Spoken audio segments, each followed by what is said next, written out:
Hey friends, thanks for joining me today. We are going to look at table saw safety.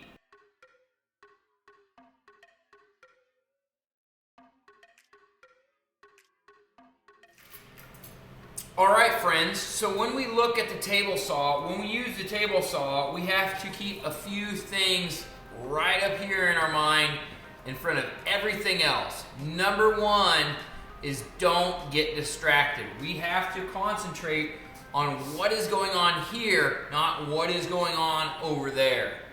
The second thing you need to concentrate on is do not let the lumber you are cutting out of your grasp. We never take a hand, we never let it be by itself. We do that and it's going to kick back and it's going to hit us and it will hurt. So when you cut, you come to the table saw, you want to make sure you are using the fence or the miter gauge. One of the two, not freehand. So if we are using the fence, let's take the miter gauge out, set it aside, position our fence where it needs to go, lock it in place, and then we are going to have one hand pressing that board against the fence. The other hand is going to be feeding that board through. So the way this will look, you can measure in between the blade and your fence. You could also use these little guides here that tell you where the measurement is that you are going to cut. Then, once you get the fence positioned the way you want it, you're going to make sure the blade is the height that you want it. I put my height of my blade at about no more than 1/4 inch above the wood I'm cutting. So somewhere around 1/8 to 1/4, somewhere in there above the height of the wood. A friend and a great man once told me, you only want the blade higher than the wood, the amount of thumb you want to lose. So I don't want to lose any of my thumb. So that's why you only have the blade just a little bit higher than the wood, so it's going to make a full cut. So once you get the lumber, or get the blade to the height of your lumber, and just a little bit more, 1/8 to 1/4, then you're ready to cut.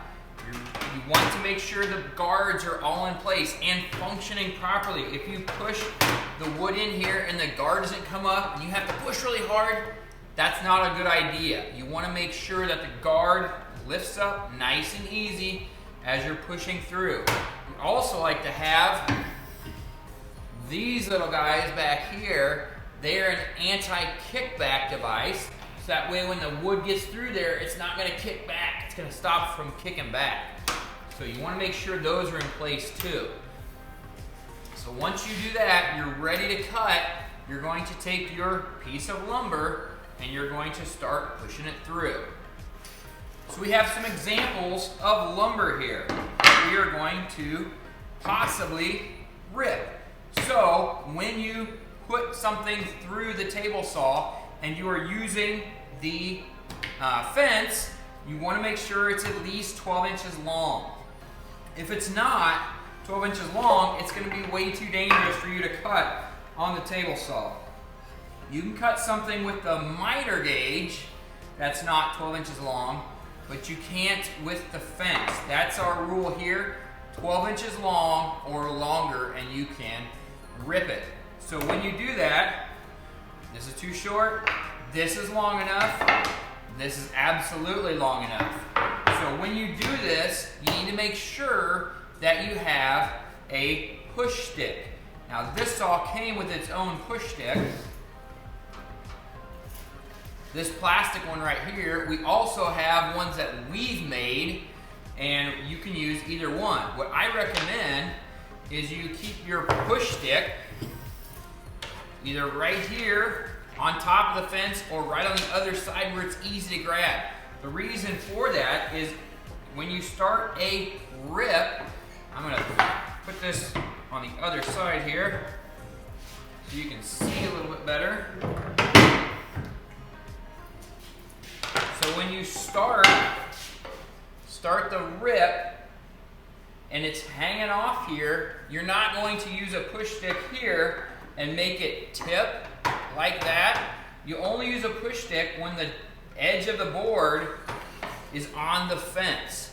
So, like we said, the hand that's in front is going to push against the fence, going to push that lumber against the fence. The hand that's behind is going to make sure you have a thumb locked on the back of it, and it's going to push through. I'm going to move this over just a hair so it'll go through.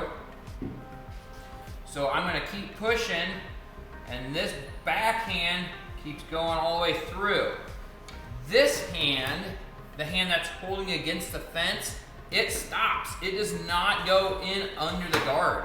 It does not get into this red area at all. So you're pushing here, you're pushing all the way through, and you're giving it a kick out. You don't want to reach over and grab that piece of wood. Just let it go, okay? So if you have a piece that you're ripping that's less than 3 inches, if it's less than 3 inches, don't use your hand to push all the way through. You're getting your hand way too close to that blade. That's where you're going to use your push stick. So I'm going to pretend that this is only 3 inches wide. So I'm going to use this hand, pushing against and holding it down. As I push in here, I get to where it's time to get a push stick. I'm taking this hand, putting my thumb on the back side of this board. Then I can reach over, grab my push stick, and continue the cut all the way through. And at no time did I ever get my hand super close to that blade. Okay, we want to stay a member of the 10 Fingers Club. You do not want to have one of these fingers leave. So that's a quick demonstration of how to use a table saw. Some other things to remember: you don't want to rip a piece of wood that's warped. It's not going to lay flat, and it's going to do some weird kind of twisting things, and it could kick back. Another thing is you don't want to stand directly behind the blade. It's good to stand off to the side. That way, if it does kick out, it's going to shoot that way, and it's not going to impact you. So you can see these 2 channels where the miter gauge is going to slide in. Stay on the outside of those. Just push over here, push over here. You kind of position yourself behind the fence, and you're good. There's a whole lot of tips and tricks to table saws. This one is brand new. It's never had anything cut on it. If you keep watching the video, I'm going to show building it, assembling it, as it came in multiple pieces. This is a SAWSTOP table saw, and it has electrical and mechanical systems in here to where if it contacts skin, that blade's going to drop down and it won't cut something off. You might get a little tiny cut, but it won't cut your whole thumb off or finger or wrist or whatever.